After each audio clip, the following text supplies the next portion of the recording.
Hey everyone, welcome back to another video. And this video I'm going to talk about how to disable liquid glass app icon on your iPhone. So let's get started. So first of all, if you want to do this, all we have to do is just go over here, press and hold like this.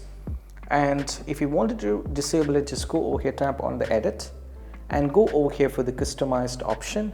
And from the clear, you have to change it back to the default one.